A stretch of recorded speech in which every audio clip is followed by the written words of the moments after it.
Hello mga kananay, another day, another vlog. Panoorin nyo hanggang dulo salamat. Today is Saturday at dahil malapit na mag first birthday ang aming uniko iho, mag-ocular kami ng resort dito sa Pansol, Calamba, Laguna. Wala namang big celebration na magaganap, swimming lang talaga. Kasi hindi naman ma-appreciate na anak namin yung big celebration.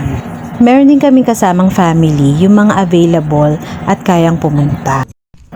Bukod din kay Pio, may mga iba pa siyang kasabayan magba-birthday, katulad ni Kuya Dirt na pinsan niya na pamangkin ng asawa ko at si Tita Prey na asawa naman ng pinsan ng asawa ko. Pareho sila mga month of August. Dahil available naman sila kaya sinabay na namin ang celebration. Dito kami nag-ocular sa La Vista Pansol Resort. At dahil prepare naman kami, ayan nga at nakapag-check-in na kami. Pero hindi kami kumuha ng private room or ng cottage kasi saglit lang naman kami dyan, wala kaming plano mag-overnight.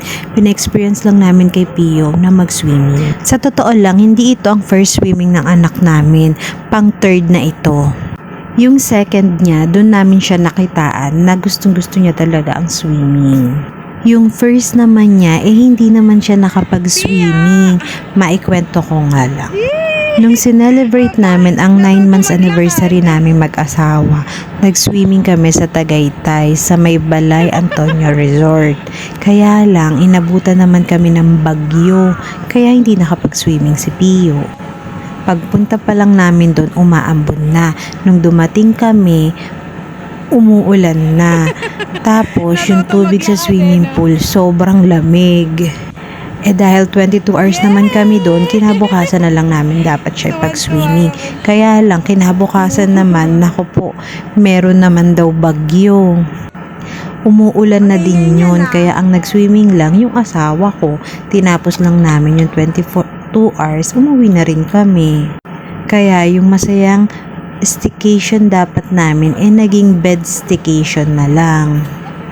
Pero syempre masaya pa rin naman kami kasi magkakasama kaming tatlo, nagbanding na lang kami sa higaan. At buti na lang may heater yung shower nila kaya nag-enjoy pa rin si Pio sa pagligo. Doon nabuo sa isip naming mag-asawa na mag-swimming sa Pansol kasi maraming hot spring doon na good for senior at lalo na sa mga bata. Anyway, balik na tayo sa resort. Yun na nga, dito sa La Vista Pansol Resort, malaki yung resort nila at maraming swimming pool. Meron din silang wave pool dito. Ito nga yung una namin tinambayan. Ito naman, may extra bayad lang na 150. Sawa mo naman na siyang magagamit. Meron din naman silang mga private pool dito. May mga rooms, malalaki din yung mga rooms nila.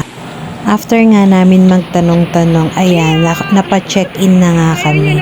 Sobrang nag-enjoy naman talaga ang anak namin. Pero hindi na kami nag-rent ng room or ng cottage kasi saglit lang naman kami. Pwede siyang day tour, may mga cottage dyan. Pwede din siyang private room para sa 22 hours. Merong pang couple, meron naman pang family. Hindi pa naman kami sure kung dito na namin gaganapin ang birthday ni Pio kasi tulad ng sabi ko sa inyo kanina, may mga kasama kami kaya i-discuss muna namin sa kanila. Eto na mga asawa kong gusto niya mas mainit pang tubig. Warm lang kasi ang tubig dito. Yung gusto niya mas mainit pa. Ako para sa akin okay lang ito kaya lang na-disappoint ako dito sa CR. Actually, hindi ko naman masisisi ang may-ari ng La Vista o yung mga staff nila. Kasi kung bakit naging pangit yung CR nila is because yung mga taong pasaway.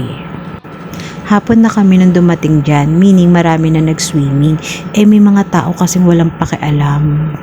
Yung basta makagamit lang. Kaya ang ending, nagbanlaw kami sa shower sa labas pero hindi na kami nagsabon. Sa bahay na lang namin itutuloy yung pagligo namin. Nagbihis na lang kami doon. Kaya I suggest kung gusto nyo mag-swimming, kahit saan swimming pool, mag-private na kayo. At least merong private CR, may private room, as in private lang talaga. Para iwas stress sa mga pasaway. Bukod nga pala sa mga swimming pool, slide, playground, meron din silang mini zoo. Konti lang yung na-videoan namin kasi may oras siya, hanggang 5 PM lang. Kaya yun, hindi kami nakapasok kasi after namin mag-swimming, pumunta kami dito. O siya, dito ko natatapusin ang video na ito. Salamat sa panonood. Nakaabot ka sa dulo. See you in my next video. Bye-bye!